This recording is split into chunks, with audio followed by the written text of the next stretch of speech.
ಖುಷಿ ಅನ್ನೋದಕ್ಕಿಂತ ನಮ್ಮನ್ನು ಗುರುತಿಸಿರೋದು ಬಹಳ ವಿಶೇಷವಾಗಿದೆ. ಎಷ್ಟೋ ಲಕ್ಷಾಂತರ ಲೀಡರ್ಗಳಲ್ಲಿ ನಮ್ಮನ್ನ ಒಂದು ಹೋರಾಟಗಾರರನ್ನ ಗುರುತಿಸಿ ಒಂದು ಕರ್ನಾಟಕ ಕೀರ್ತಿ ರತ್ನ ಪ್ರಶಸ್ತಿ ಅಂತ ಯಾಕೆ ಕೊಟ್ರು ಅನ್ನೋದಕ್ಕೆ ನಾವಿವಾಗ ಇನ್ನೂ ಯೋಚನೆ ಮಾಡ್ತಾ ಇದ್ದೀನಿ.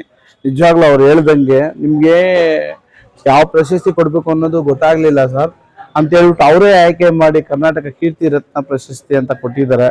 ನಿಜವಾಗ್ಲೂ ನಾವು ಅದೃಷ್ಟವಂತರು.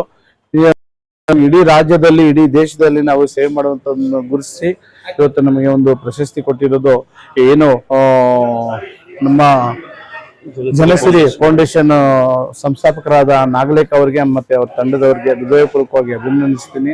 ಯಾಕಂದ್ರೆ ನಾಗಲೇಖ ಅವ್ರನ್ನ ಇವತ್ತಿಂದ ನೋಡ್ತಾ ಇಲ್ಲ, ನಾವು ಸುಮಾರು ವರ್ಷಗಳಿಂದ ಅವ್ರ ಸೇವೆಗಳು ಅವ್ರ ಹೋರಾಟಗಳು ತುಂಬಾ ಆ ಲೀಡರ್ ಅನ್ನೋದು ಗೊತ್ತಾಗಿ ಇವತ್ತು ನಮ್ಗೆ ಈ ಒಂದು ಪ್ರಶಸ್ತಿ ಕೊಟ್ಟಿದ್ದಾರೆ ಅಂತ ನಾನು ಅನ್ಕೊಂಡಿದ್ದೀನಿ. ಆದ್ರಿಂದ ಎಲ್ರಿಗೂ ಇವತ್ತು ನಮ್ಗೆ ಒಂದು ಕಾರ್ಯಕ್ರಮಕ್ಕೆ ಕರೆದಂತ ಎಲ್ರಿಗೂ ವಂದಿಸಿ ಒಂದು ಎರಡು ಏನು ಮಾಧ್ಯಮದವ್ರಿಗೂ ಮತ್ತೆ ಎಲ್ಲಾ ಮಿತ್ರರಿಗೂ ವಂದಿಸಿ ನಮ್ಮ ಒಂದು ಭಾರತೀಯರ ಸೇವಾ ಸಂಸ್ಥೆ ವತಿಯಿಂದ ಹೃತ್ಪೂರ್ವಕವಾದ ಅಭಿನಂದನೆಗಳು ಸಲ್ಲಿಸ್ತೀನಿ.